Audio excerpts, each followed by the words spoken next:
Thank you, Brian. Now, with a sense of what our legislative leaders are doing to address traffic congestion issues, we're going to look out into the unknown, or at least the uncertain. We're so fortunate to have with us today one of the best thinkers in California about autonomous vehicles and what they mean for public policy. Dr. NidhiKalra is a senior information scientist at RAND Corporation, director of RAND's San Francisco Bay Area office, and co-director of RAND's Center for Decision Making Under Uncertainty. She's also the lead author of the study Driving to Safety: How Many Miles of Driving Would It Take to Demonstrate Autonomous Vehicle Reliability, 2016, and co-author of the flagship report Autonomous Vehicle Technology: A Guide Path for Policymakers. In addition to receiving a PhD from robotics from Carnegie Mellon University Robotics Institute, she has received the Louis Braille Touch of Genius Prize for innovation to recognize educational technology tools she developed to promote literacy among blind children in India. Please help me welcome Dr. NidhiKalra.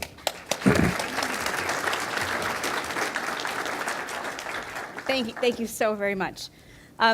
It's a real pleasure to be here today, and I'm excited to share with you some thoughts on what autonomous vehicles might mean for Silicon Valley and for the Bay Area at large. Now, for those who might not know, RAND Corporation, we're a nonprofit, nonpartisan research institution, and our only mission is to help policymakers make better decisions with evidence. So before I talk about autonomous vehicles and what they might mean, let me explain what I mean by an autonomous vehicle. In this context, I'm talking about a vehicle that can drive itself with no human intervention, either some of the time or all of the time. And for those of you who are following the field, this corresponds to a level 4 or a level 5 vehicle in SAE's taxonomy. It's nerdy stuff.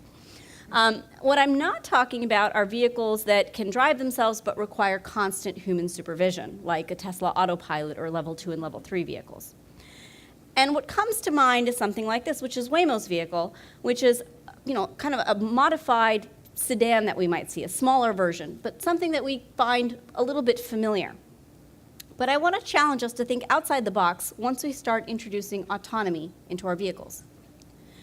Because it could look like this. There we go. We could have an autonomous vehicle designed for a single person and highly efficient neighborhood transport. So a little Hitachi pod we're looking at here.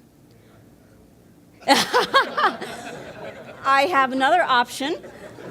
There we go.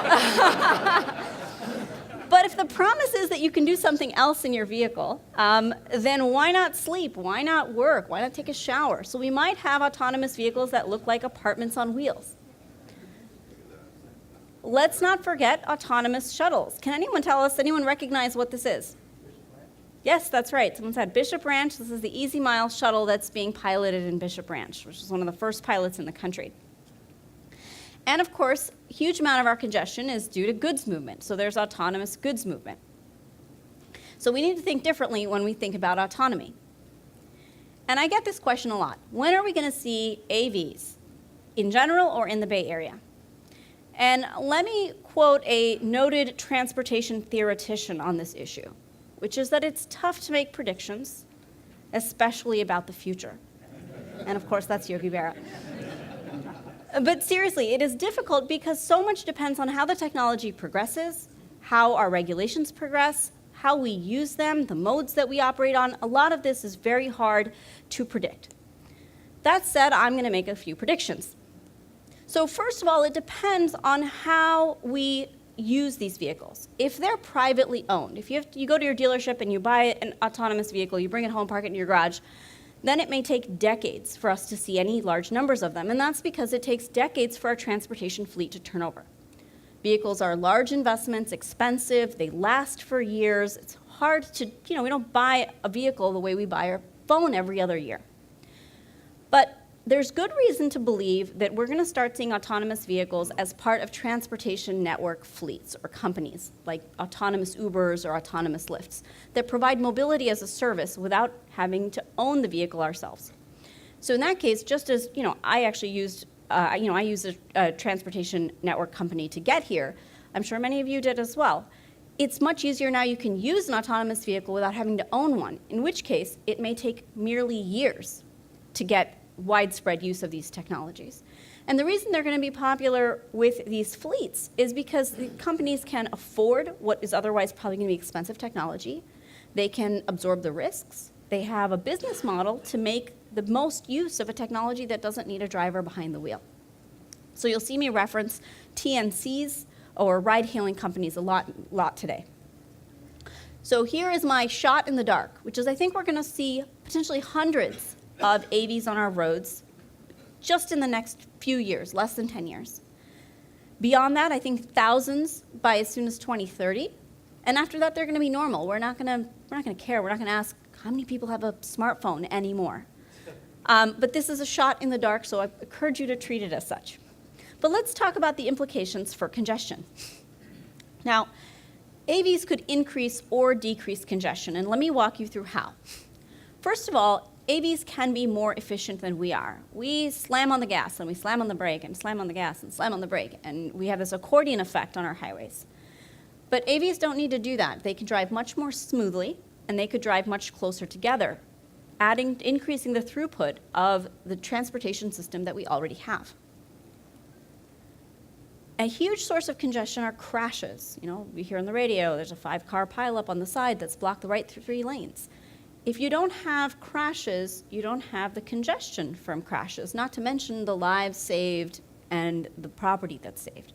So that's a huge promise of seeing fewer crash-induced congestion.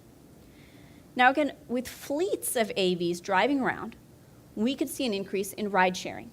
Currently, 65%, something like 65% of Silicon Valley commuters drive alone. And it's a transportation trope at this point to say that the largest source of unused capacity are the empty 3 seats sitting in every vehicle.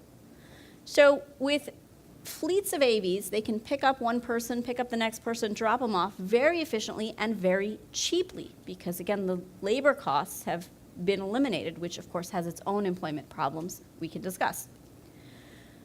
And they can also increase access to regional transit, like BART or Caltrain. So a recent survey from Caltrain showed that 43% of Caltrain users had used an Uber, Lyft, or other ride-hailing service to reach the train because it solves the last mile problem. So again, if you can get to Caltrain really cheaply, that increases your access to it or your use of it. But there's the dark underbelly of the autonomous vehicle congestion story.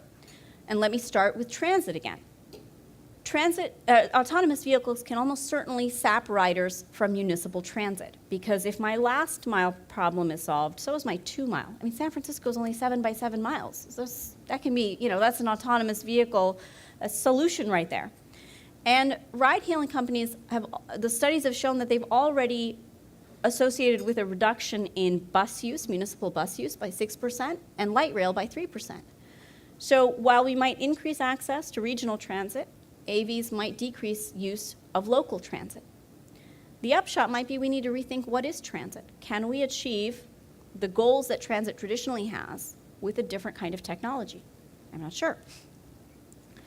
But more generally speaking, autonomous vehicles will decrease the cost of travel, not only because it might be cheaper, your dollar cost out of your pocket to travel somewhere might be less, but the big problem with congestion and being in a vehicle is that your time is wasted. But autonomous vehicles offer the promise of giving you that time back.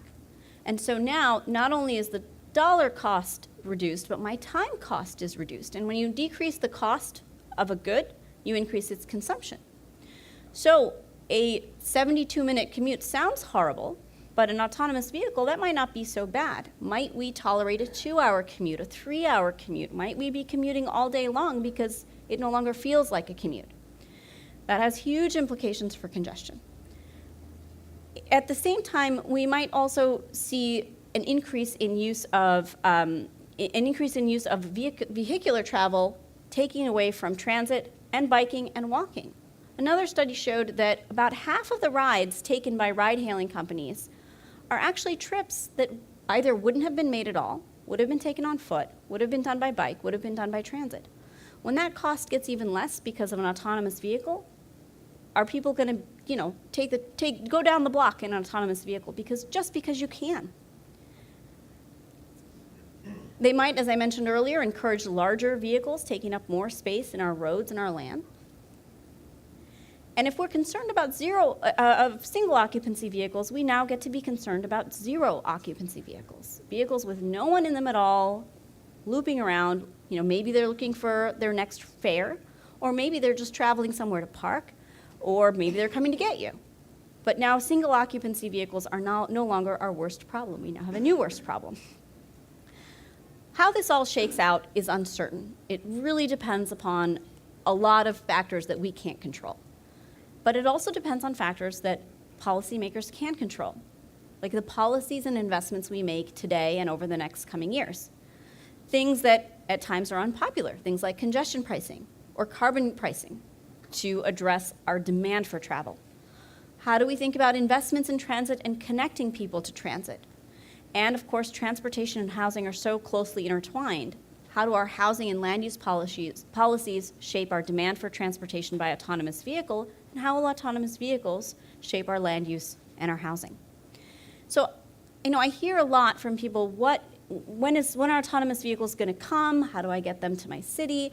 And I would challenge you, particularly the policymakers and the decision makers in the room, to think of a different question or ask yourselves a different question. Not when will this technology come, but what are the choices that we can make so that we can use autonomous vehicles to address our transportation and congestion issues, land use, housing, sustainability, and equity issues, these problems that have stymied us for so long. But here's a new technology that, if we harness it in the right way, could offer a lot of solutions that so far have not been available to us. If you're interested in learning more, we have sort of a soup to nuts study mentioned earlier, Autonomous Vehicle Technology, a Guide for Policymakers, that just lays out a lot of these issues. It's available free for download at RAND.org. Thank you so much.